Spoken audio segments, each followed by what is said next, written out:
আসসালামু আলাইকুম সবাইকে। আজকে আমরা যে ঐতিহাসিক জায়গা নিয়ে কথা বলবো সেটি হচ্ছে ইস্তাম্বুলের ফাতিহ ডিস্ট্রিক্টে অবস্থিত শেহজাদে জামি নিয়ে। এখানে একটা গুরুত্বপূর্ণ কথা বলে রাখি যে টার্কিতে হচ্ছে যে জামি এবং মসজিদ এই দুটি শব্দের মধ্যে পার্থক্য আছে। জামি মূলত তারা ঠিক ওই মসজিদগুলোকেই বলে যেগুলো হচ্ছে যে অটোম্যান সময় থেকে শুরু করে যেগুলোতে আসলে জুমার নামাজ পড়া হতো, দৈনিক ৫ ওয়াক্ত নামাজ পড়া হতো এবং যেগুলো হচ্ছে যে জনগণের খেদমতের জন্য নানাভাবে সামাজিক কাজকর্ম করে থাকতো।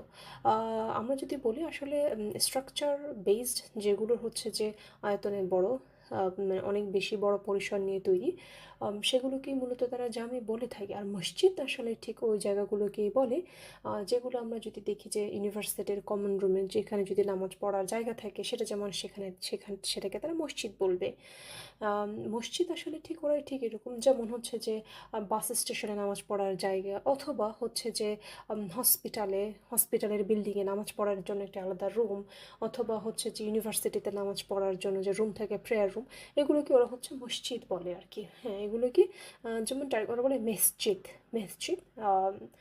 আর এগুলোকে তো আসলে আমরা জামি বলতেই পারবো না, স্বাভাবিক। এগুলো যেহেতু হচ্ছে যে একটি নির্দিষ্ট স্থাপনার সাথে সংশ্লিষ্ট নামাজ পড়ার জায়গা আর কি, প্রেয়ার রুম হিসেবে যদি আমরা ধরি তাহলে ওভাবে চিন্তা করতে হবে। তো এগুলো অনেকটা প্রেয়ার রুমের মতো। এগুলো তো প্রেয়ার রুমই আসলে, তো এগুলোকে ওরা মসজিদ বলে। আর নর্মালি আমরা বাইরে যেগুলো দেখি, এই যে মহল্লার মসজিদগুলো, আমরা বাংলাদেশে যেগুলোকে বলি মহল্লা, পাড়া মহল্লার মসজিদগুলো যেগুলো আছে, সেগুলোকে সবগুলোকে ওরা আসলে জামি বলে, সেটা ছোট হোক বা বড় হোক।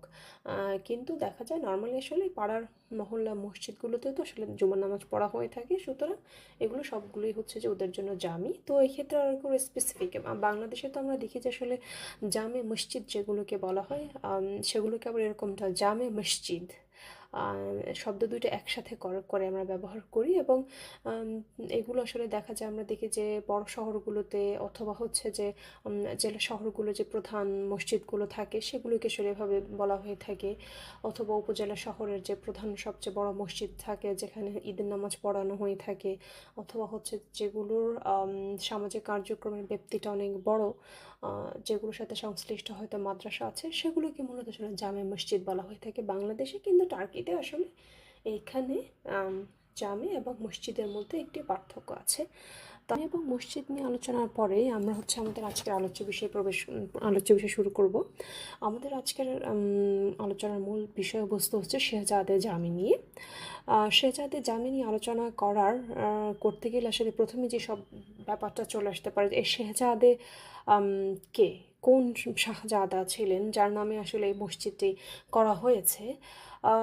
শেহজাদে জামি স্থপতি কে ছিলেন এবং এটি আসলে ঠিক কোন সময়টাতে তৈরি করা হয়েছিল, এটি যেমন একটি গুরুত্বপূর্ণ বিষয় চলে আসে। এরপর হচ্ছে যে শেহজাদে বাসে জামির, আমরা যদি দেখি যে আসলে এটির অবস্থানগত যে একটা গুরুত্ব তা কী, এরকম মোটামুটি ৩-৪টা বিষয় সম্পর্কে আমরা জানার চেষ্টা করব। আমরা অনেক বেশি তথ্যবহুল আলোচনা করব না, আমরা হচ্ছে এমন বিষয়গুলো আলোচনা করব যেগুলো আমাদের হচ্ছে যে যেটা আমাদের না জানলেই নয়, না জানলে না আসলে ঠিক ওই প্রেক্ষিতে যে এমন একটি মিসমারাইজিং একটি যে আর্কিটেকচার আছে, ইসলামিক আর্কিটেকচার, এটার আসলে এটার পিছনের আসলে হ্যাঁ, এটার পিছনে লুক্কায়িত রহস্যটা কী, রহস্যটা কি এই অর্থে যে এটি কেন তৈরি করা হয়েছিল, কি মানে যিনি তৈরি করেছিলেন কেন তৈরি করেছিলেন, যে সুলতান হুকুম দিয়েছিলেন তিনি কেন হুকুম দিয়েছিলেন, এখানে আসলে ঠিক শিক্ষাদান ব্যবস্থাটা কেমনভাবে ছিল, এবং এটির অবস্থান মানে এটার যে লোকেশনটা, এটা খুবই গুরুত্বপূর্ণ একটি জায়গা, এবং আসলে ঠিক এই জায়গাটা ঠিক এখানেই কেন তৈরি করা হলো আর কি। এই কিউরিসিটিগুলো আমরা জানার চেষ্টা করব আজকে। শেহজাদে জামির আরেকটা নাম কিন্তু হচ্ছে যে শেহজাদে বাশে জামি। হ্যাঁ, শেহজাদে বাশে জামি মূলত শেহজাদে বাশে জামি নামেই বেশি প্রচলিত। এবং এই মসজিদটি যেই এলাকায় অবস্থিত, আমরা তো প্রথমেই বলেছি ফাতে ডিস্ট্রিক্টে অবস্থিত। ফাতে ডিস্ট্রিক্টের যে অংশটাতে আসলে মসজিদটি পড়েছে, সেই জায়গাটাকে বলা হয়, সেই জায়গাটার নাম আসলে চেঞ্জ করা হয়েছে, নাম এখন ওই জায়গাটা শেহজাদে বাসী এলাকা হিসেবে পরিচিত। শেহজাদে বাশে জামিটি তৈরি করেছিলেন একদম ইসলামের প্রখ্যাত যে আমরা যদি বলি স্থপতি আছেন মিমার সিনান, উস্তাদ মিমার সিনান, তিনি তৈরি করেছিলেন। মিমার সিনানের আরও কয়েকটি হচ্ছে যে স্থাপনা আছে, সেটা আমরা দেখতে পাই। আমরা ইদিরনিতে একটি উলু জামি আছে, সেটি তার স্থাপনা। তারপর হচ্ছে সেলিমিয়া জামি তার স্থাপনা। তারপর হচ্ছে আমরা দেখি সুলতান আহমেদ জামি তার স্থাপনা। এরকম তিনি প্রায় 50 বছর সুলতান সুলেমানের প্রধান স্থপতি হিসেবে কাজ করেছিলেন, এবং এই 50 বছরে তিনি এত সুন্দর সুন্দর স্থাপনার স্বাক্ষর রেখেছেন। এগুলো আসলে এক একটা ধরে ধরে আমরা যদি এক্সপ্লেনেশন না করি, আমরা যদি বোঝার চেষ্টা না করি, তাহলে আসলে তাকে জানাটাই অসম্ভব।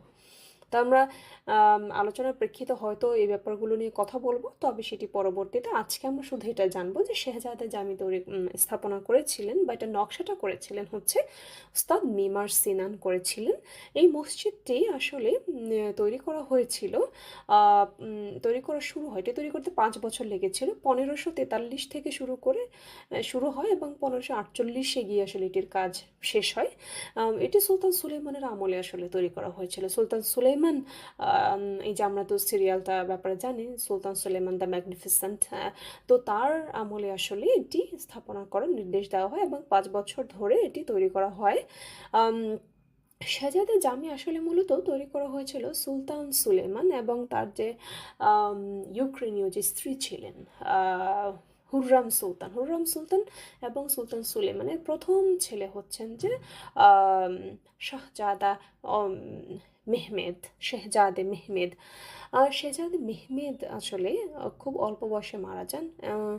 21 থেকে 23 বছর এই সময়টাতেই তিনি মারা যান। আসলে অনেক জায়গায় আমরা দেখতে পাচ্ছি 21 বছরের কথাটাই বেশি জায়গায় দেখা যায়।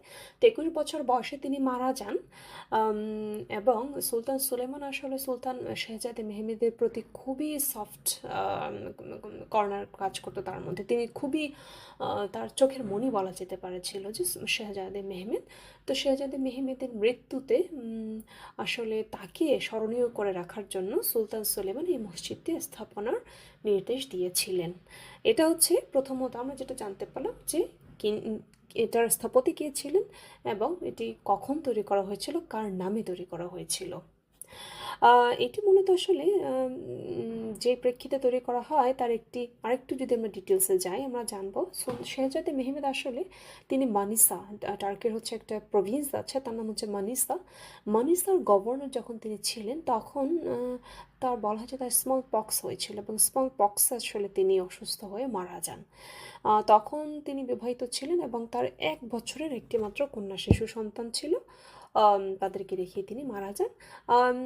শেহজাদে মেহমেদের কবর কিন্তু হচ্ছে যে শেহজাদে জামির মধ্যেই আর কি অবস্থিত। তার মেয়েও যখন মারা যান তার কবর আসলে তাকেও এখানে দাফন করা হয়। এরপরে হচ্ছে যে আমরা মিহরিমা সুলতানের সম্পর্কে আমরা সবাই জানি, যিনি সুলতান সুলেমানের সবচেয়ে প্রিয় কন্যা ছিলেন। মিহরিমা সুলতানের যে হাজব্যান্ড ছিল রুস্তম পাশা, তার কবরও এখানে আছে। বেশ অনেকগুলো কবর আছে আসলে এখানে। আমরা সেই ব্যাপারে তো ডিটেলস আমরা বলার দরকার নেই, শুধুমাত্র এখানে বেশ অনেক কয়েকজন বিখ্যাত মানুষের গুরুত্বপূর্ণ ব্যক্তির কবর এখানে রয়েছে। মৃত্যুর পরে তো আসলে সবাই গুরুত্বপূর্ণ। মৃত্যুটা হচ্ছে এমন একটা ব্যাপার, সেটা আমাদেরকে জানিয়ে দেয় আমরা সবাই সমান।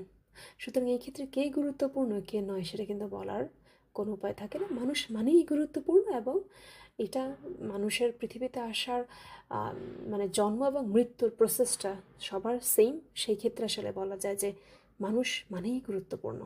সুতরাং এই যে জন্ম এবং মৃত্যুর ওই ইন দ্য মিন টাইমে সে কী করলো সেটা হয়তো তাকে দুনিয়ার ক্ষেত্রে সিগনিফিকেন্ট করলো, কিন্তু আখিরাতের ক্ষেত্রে তার সিগনিফিকেন্স আসলে মূলত ওই ক্ষেত্রেই পাওয়া যাবে তার তাকওয়ার উপর ভিত্তি করে এবং সে আল্লাহর কাছে কতটা প্রিয় হন তার উপর ভিত্তি করে, ঠিক না? তাই নয় কি? তো আমরা পরবর্তী পয়েন্টে যাচ্ছি।